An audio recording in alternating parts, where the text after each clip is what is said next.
안녕하십니까. 깎아머리 이은지 목사입니다. 김문수 지사께서 삭발해 주셨습니다. 내 머리카락 하나 잘릴 때 문재인이 모가지가 잘라지고, 조국이 모가지가 잘라지고, 이해찬이 모가지가 잘라지고, 전교조 모가지가 잘라지고, 민노총 모가지가 잘라지고, 주사파 모가지가 잘라진다는 의미로 삭발했습니다. 오늘은 박정희와 리프케에 대한 이야기로 시작을 하겠습니다. 1964년 12월 70세 서동 리프케 대통령과 47세 박정희 대통령이 정상회담을 했습니다. 가난뱅이 대통령 돈 꾸러 서독 가는데 비행기도 없어서 서독 정부의 국빈형 항공기 그거 빌려줘서 타고 갔습니다. 다음날 서울부 한보름 탄광에 광부들과 한복 입은 간호사들이 광장을 메웠습니다.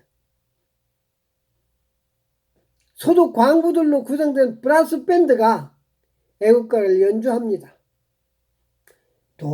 동해물과 백두산이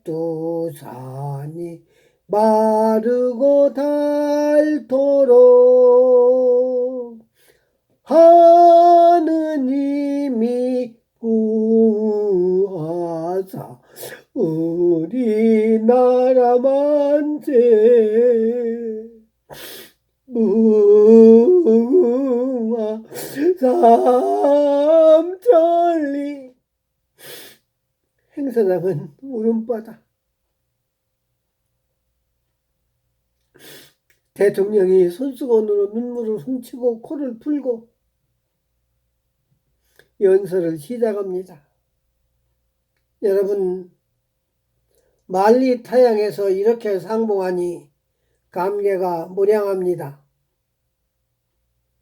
조국을 떠나 이역만리 나이나라 땅속에서 얼마나 노고가 많습니까?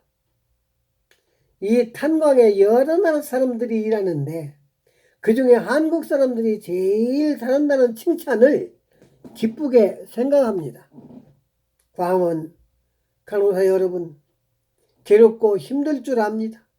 그러나 무엇 때문에 이 양반이 타국 땅에 왔는가를 명심해서 조국의 명예를 걸고 열심히 일합시다. 힘들고 어려워도 후손들에게 번영의 터전을 닦아줍시다.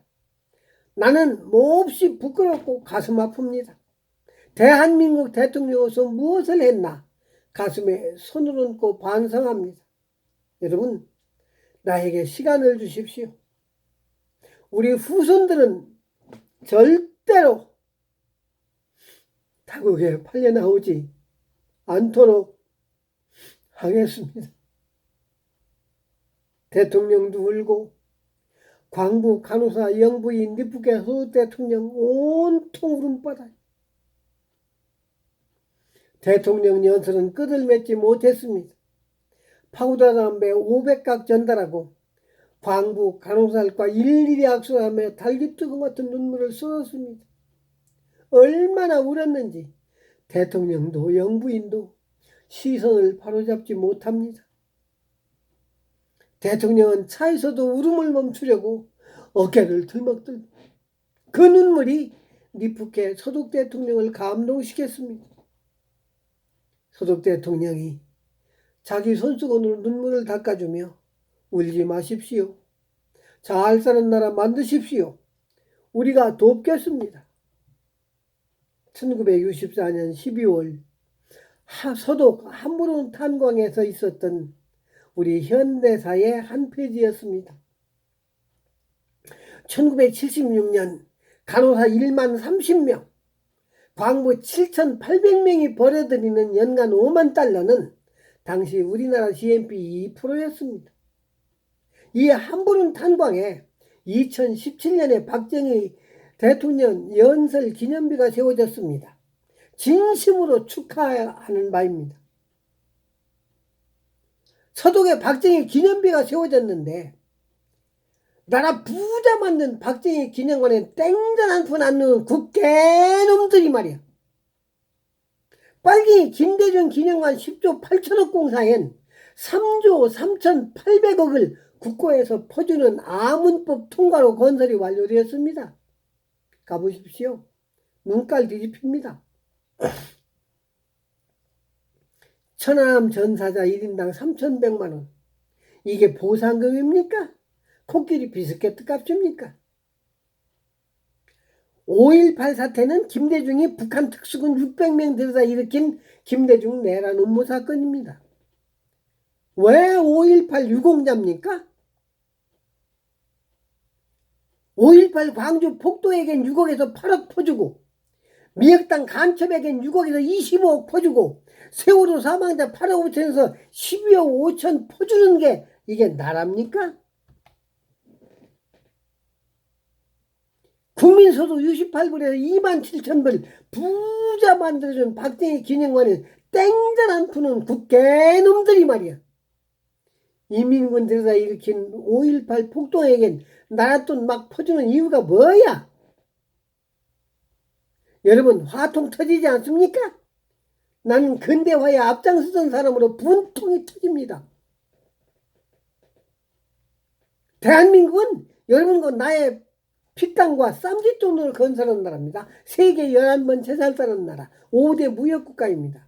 빨리 간첩에게 줄 돈이 있으면 노인수당 올려줘야지. 그러니까 우리가 대우받으려면 대통령을 잘 뽑아야 합니다. 지금 저 비원앞 원소동 그 비싼 땅에 부엉이 바위에서 떨어져 돼진 노무현 센터가 어마어마하게 건설 중입니다. 어째서 빨갱이 대통령들은 돈이 많습니까? 나라 망치고 도둑질하는 대통령은 또 뽑을 겁니까? 독재를 해서라도 나라와 경제 안구 살리고 이웃과 사회좋게 글로벌 시대를 이끌어갈 대통령을 뽑아야 합니다. 싱가포르 이관유 총리는 박정희 대통령을 벤치마킹해서 정치인 5,000명 수장시키고 독재로 국민들 잘 살게 하여 31년 집권했고, 그 아들 이선용 총리가 25년 집권하여 나라를 경제대국 만들었습니다. 경제대국 만들기 위하여 독재를 해서 나라 살릴 대통령이 필요합니다.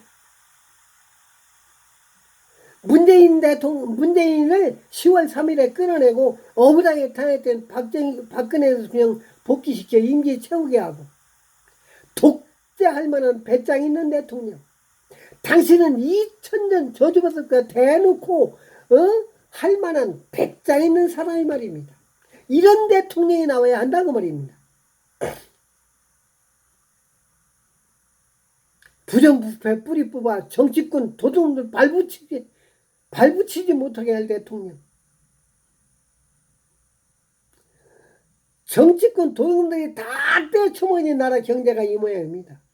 매년 출산장려금 150억은 어디다 썼어? 애 낳는 산모에게 줬습니까? 애 낳는 산모에게 줘야 애를 낳을 것 아니야? 애 낳는 걸 연구할 거 뭐 있어? 총각처녀 붙으면 금방 응애하고 나오지. 출산장려금 150억을 연구비, 논문비, 출장비로 다 닦아 쳐먹었어. 150억 원이면 출산수당 5천만 원씩 1,500만 명에게 줄 수 있는 돈입니다. 대통령이 국민 잘 살게 의지가 없어. 재배대기 채우고 기념관 크게 지는 대통령은 필요 없다 이거야. 여러분, 우리가 문재인이 대통령 받는 결과가 어떻게 되겠습니까? 이 나라 많이 가는 모습을 보면서 땅을 치고 통곡해도 소용없습니다. 우리가 문재인을 청와대에서 빨리 끌어내지 못하면 이 나라는 완전히 망해 없어지고 맙니다. 차라리 없어지면 다행일지도 모릅니다. 지금 우리가 김정은이 밑에 살 수 있습니까? 그놈이 우리 살려주기나 한답니까? 문재인 하야시키지 못하면 우리 앞엔 죽음밖에 없습니다. 지금 전광훈 목사님과 김문수 지사께서 목숨 걸고 앞장섰습니다. 우리는 뒤만 따르면 됩니다. 응? 모두 일어나 문재인 하야시키는 데 동참합시다. 안중근에서는 50세에, 윤봉인에서는 24살에, 유관순에는 17살 꽃다운 청춘을 바쳐 나라 구했습니다. 10월 3일 며칠 남지 않았습니다. 10월 3일은 결판을 내야 합니다. 여러분 모두 동참하여 함께 문재인을 끌어내는데 우리 합심하시기 바랍니다. 이 길이 아니고는 나라 살릴 길이 없기 때문입니다. 대한민국 정치 망친 주범이 국회요. 경제 망친 주범이 노총이요. 교육 망친 주범이 전교조입니다. 그러니까 나라 망친 국회의원 300명 지도자 정신기 교육대 보내서 매년 8,544억 절감하고 정남경은 1,200 절감하고 지자체의회 해체해서 1조 6,904억 절감하고 국가예산 470조 50% 절감해서 국가부채 상환할 대통령, 자기 배때기 채우지 않을 대통령 뽑아야 합니다. 대통령이 5천만 국민의 관훈상제, 생일 축하금 10만원, 가족 사망시 대통령 부의금 1,000만원, 시체 놓고 싸워 안 싸워? 가계부채 1,500조, 5억 무이자 융자이죠. 국군 모형대로 초봉 200만원 청년 실업자 없애고 국민을 중산층으로 잘 살게 할 대통령 뽑아야 합니다. 그럴 대통령이 세상에 어디서 없습니다. 제2의 박정희 뿐입니다. 박정희 사람 독재할 수 있는 대통령. 문재인, 너는 대통령 자격이 없어. 빨리 하야해. 감사합니다. 여기까지 하겠습니다.